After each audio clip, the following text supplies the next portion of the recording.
Do you want to have a stress-free Thanksgiving this year?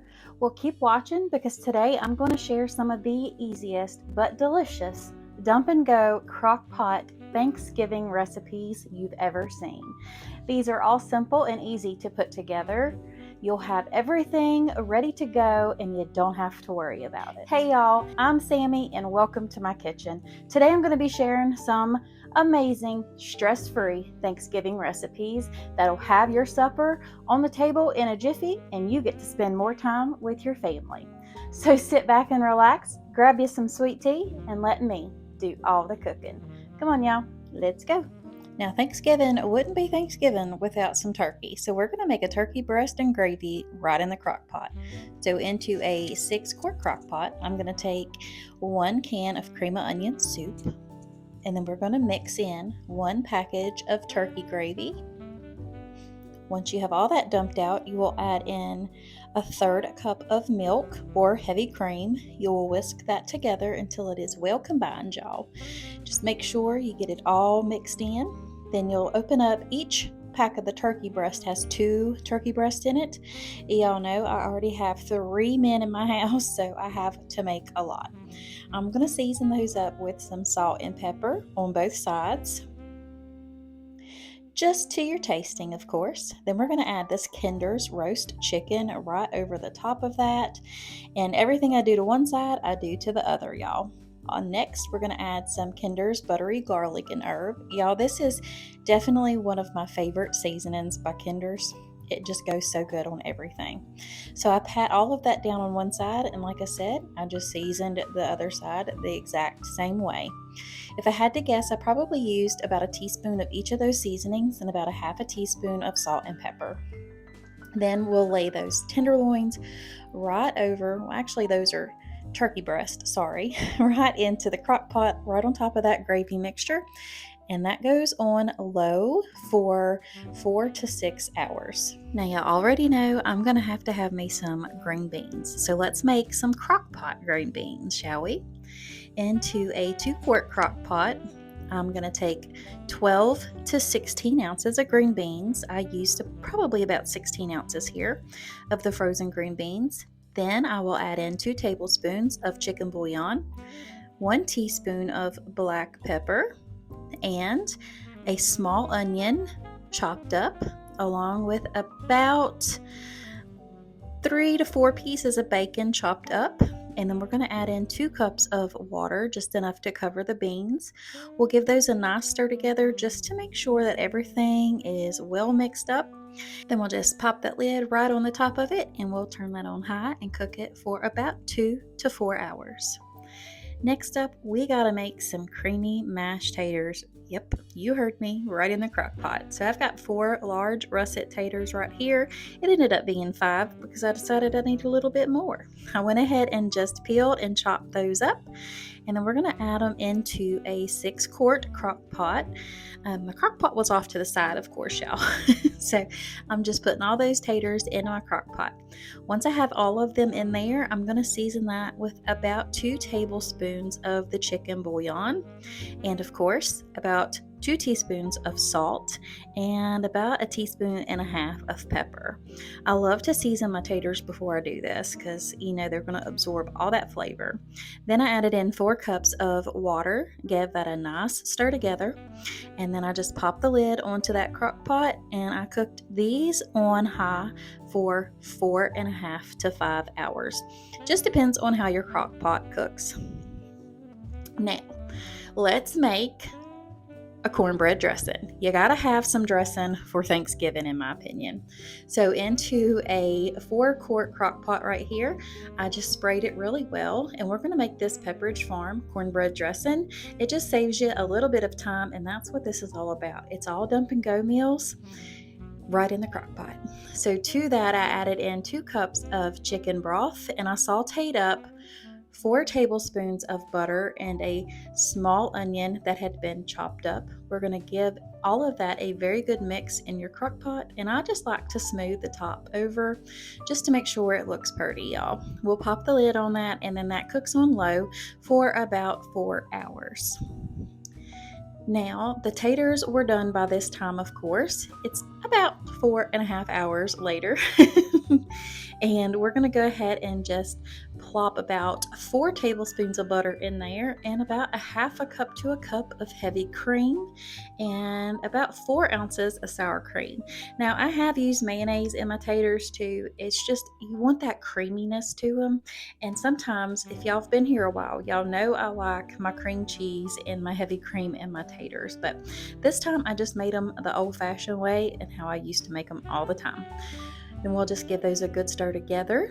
And then once I had them all stirred up, there was still a little bit of butter, so I just kind of brought that to the top and let it melt down over everything else.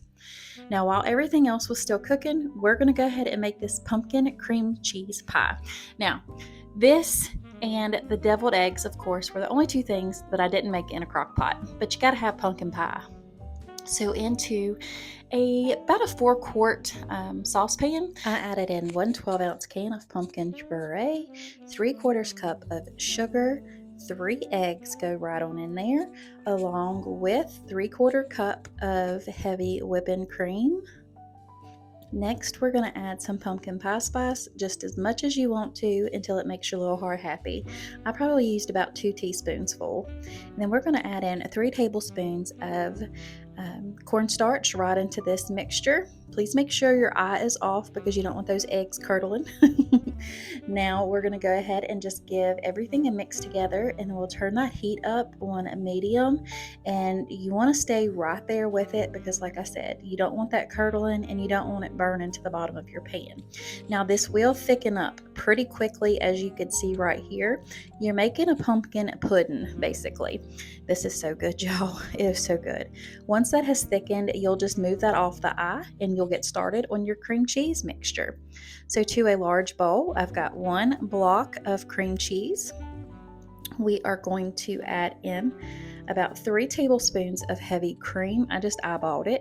Now I'm using a vanilla bean paste, but you could also use just vanilla extract, but I put about a teaspoon of that in there, along with 1 cup of powdered sugar, and you'll just beat that together until creamy. You don't want to make sure that the cream cheese is at room temperature, of course. If not, just heat it up in the microwave a little bit. So once you have that all smoothed and creamed together, you will go ahead and bring over your baked but cooled pie crust. Then you'll put that cream cheese mixture right into the bottom of it, and if there's a little bit left over, well, that just means you got a treat for yourself, because that's what I had me. So I just smoothed that right into the bottom of the crust right here, and just made sure that I had a nice layer to put that pumpkin on in just a minute. Now this does go into the refrigerator for about 30 minutes just to let that cream cheese and everything cool down. And that also gives time for your pumpkin mixture to cool off as well. So you'll pour that right over the top, and like I said, if you have a little extra, you just got yourself a treat. So once I had that all nice and smoothed out, it didn't take very long, but I did go ahead and let this sit in the refrigerator. You at least want a couple hours. That was kind of perfect after we had supper and we let our supper settle.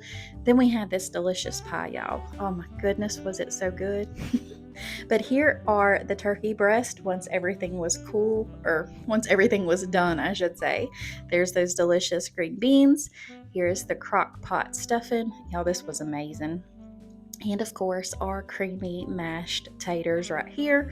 And y'all, it's not Thanksgiving without some deviled eggs. So of course, y'all know I had to make some deviled eggs, and I just opened up a can of cranberry sauce. And that was supper this night. And you can't beat it for a delicious Thanksgiving. I'm just slicing up these turkey breasts right here.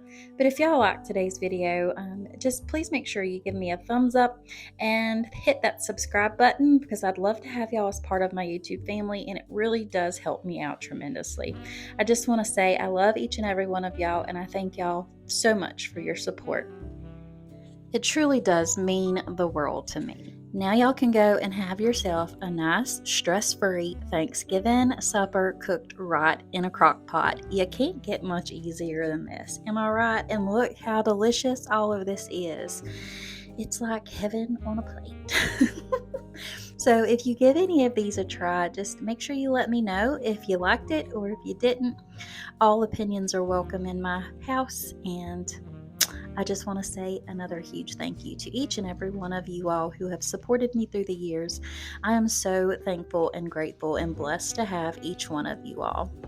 Now, of course, I can't forget to share this pie with y'all. Trust me, you're going to want to make it for your next Thanksgiving. Now, let's get on to these bloopers, shall we? I know y'all love them. Do you want to have a stress-free Thanksgiving this year? Well, keep watching because I'm sharing some very easy but delicious, stress-free, and they're just on a card. Not so stress-free for me right now. Never fails. Well, Pepper, I didn't have too many, did I? He's looking at me like he's like, Mom, seriously. I think I'm having a hot flash too. Okay. And leave me a comment down below. And while you're at it, do me a favor and go ahead and hit that subscribe button on whatever side of the screen it is. And it's completely free. No.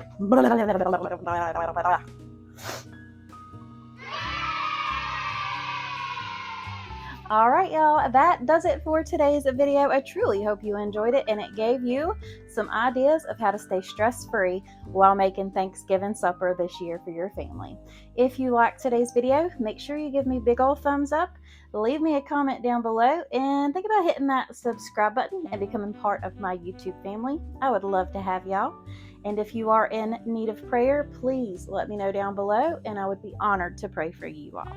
And if you're looking for some other tasty meal ideas, check out these other 2 videos on your screen right now. And until next time, from my heart to yours, God bless. Bye.